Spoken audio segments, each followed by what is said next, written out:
भरोसा तोड़ने के लिए बस यही सज़ा काफ़ी है कि उसको ज़िंदगी भर के लिए खामोशी तोहफे में दे दी जाए। सलाम, आदाब, नमस्कार, सत श्री अकाल। मैं फुरकान शाह हाजिर हूँ फिर से एक बार आपके सामने एक छोटी सी मोटिवेशनल स्टोरी के साथ। एक बहुत बड़ा राज्य था जिसका राजा बड़ा न्यायी, प्रतापी और महान था। राज्य में चारों तरफ शांति का माहौल था, कहीं कोई लूटपाट और अराजकता का माहौल नहीं था। राजा न्यायप्रिय था, प्रजा को न्याय मिलता था, इसलिए सब लोग सुखी और संपन्न थे, आराम से जीवन व्यतीत कर रहे थे। राजा की दरबार में कई मंत्री थे जिनसे वो सलाह मशवरे किया करता था। उन्हीं मंत्रियों में एक तोता भी था। आपको ताज्जुब महसूस होगा, लेकिन ये हकीकत है। तोता एक मंत्री की तरह ही रहता था, उसे भी मंत्री का ही दर्जा प्राप्त था और प्रत्येक मामले में तोते से भी सलाह मशवरा किया जाता था। तोता पिंजरे में नहीं रहता था, खुला रहता था, जहाँ मर्जी चाहे जाता आता, लेकिन महल से बाहर उसे जाने की ज़रूरत नहीं होती थी। महल से बाहर जाने के लिए उसे राजा से अनुमति लेनी होती थी। एक दिन तोते की इच्छा हुई कि वह अपने माता पिता से मुलाकात करे। उसने राजा से कहा कि मैं अपने माता पिता से मुलाकात करना चाहता हूँ। राजा उसे बहुत चाहता था, बहुत प्यार करता था। राजा को गवारा नहीं था कि वो तोते को भेजे, लेकिन जब उसकी इच्छा थी तो उसे भेजना मजबूरी था। उसने कहा कि जल्द लौट आना 1-2 दिन में और तुम चले जाओ, अपने माता पिता से मिलो और जल्द ही वापस आ जाओ। तोता राजा की अनुमति लेकर अपने माता पिता से मिलने के लिए चला गया। उसके माता पिता हिमालय पहाड़ के नज़दीक ही एक वृक्ष पर रहते थे। तोता जाकर उनसे मिला। उसके माता पिता बड़े खुश हुए। उसने राजा के बारे में सारी बातें अपने माता पिता को बताई। तोते का पिता बहुत ज़्यादा खुश हुआ राजा की न्यायप्रियता, दयालुता और उस तोते पर मेहरबानी से वह बहुत खुश हुआ।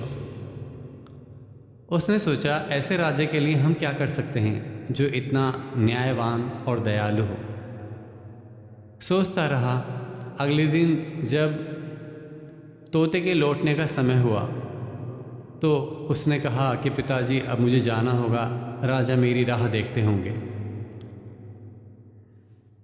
तो उसके पिता ने कहा, ठहरो, मैं राजा के लिए कोई उपहार देना चाहता हूँ। तोता बोला, हमारे पास क्या है जो हम राजा को उपहार में दे सकते हैं? वो तो राजा हैं, उनके पास तो सब कुछ है। ठहरो, मुझे कुछ ध्यान आता है। यहाँ पास में एक वृक्ष है, उसका फल मैं लाकर देता हूँ। तोता रुक गया और तोते का पिता फल लाने के लिए पहाड़ पर चला गया। पहाड़ पर एक वृक्ष था, उस पर ढेर सारे फल लगे हुए थे जिन्हें वहाँ अमर फल कहते थे। उस फल की एक खासियत थी कि जो कोई उसे एक बार खा लेता था वो हमेशा के लिए जवान हो जाता था, बुढ़ापा नहीं आता था और वो अमर की तरह जीवन व्यतीत करता था। तोते का पिता उस पेड़ से एक फल छोटा सा तोड़ लाया और उसने लाकर तोते को दे दिया। तोता चूँकि दोपहर हो चुका था, लाते लाते फल को तोता बोला कि अब मुझे जल्दी जाना होगा, नहीं तो रास्ते में मुझे देर हो जाएगी, कहीं ऐसा ना हो कि रात हो जाए। तोते का पिता बोला, हाँ, जल्दी से आप चले जाओ।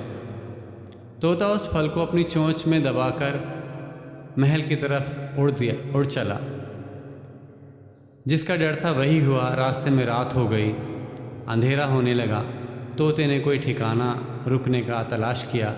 एक वृक्ष उसे मिला, वृक्ष की डाल पर बैठ गया। पास में ही एक कुछ बिल सा बना हुआ था, कोई रखने की जगह थी, ऐसी उसने फल को रख दिया।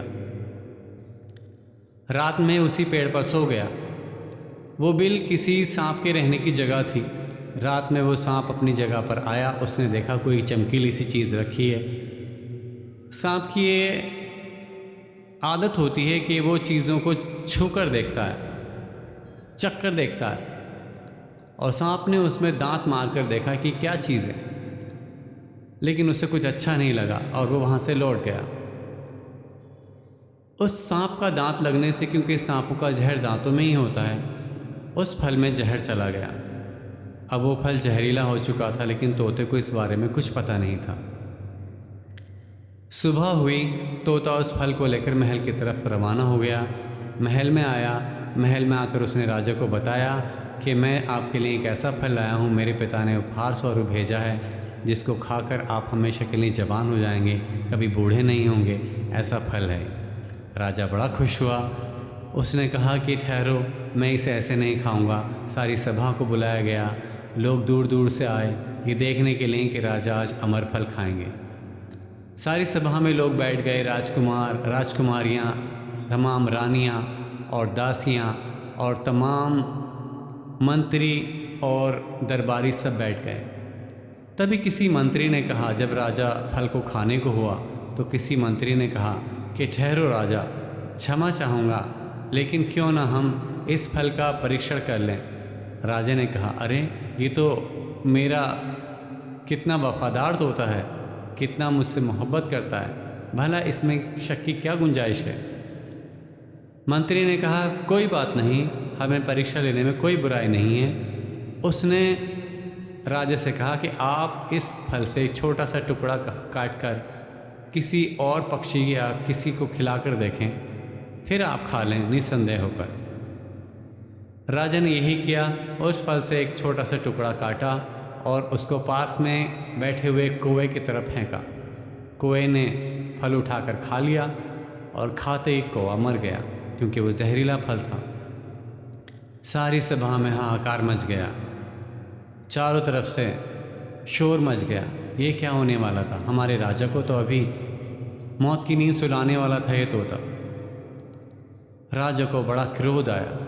क्रोध में उसने तलवार निकाल ली और तोते के टुकड़े टुकड़े कर दिए। तोते को समाप्त कर दिया गया और राजा ने कहा, इस फल को ले जाओ और शहर के बाहर ज़मीन में ले जाकर दफना दो। यही हुआ। नौकरों ने उस फल को उठाया और उसे शहर के बाहर दफना दिया गया। समय बीतता गया।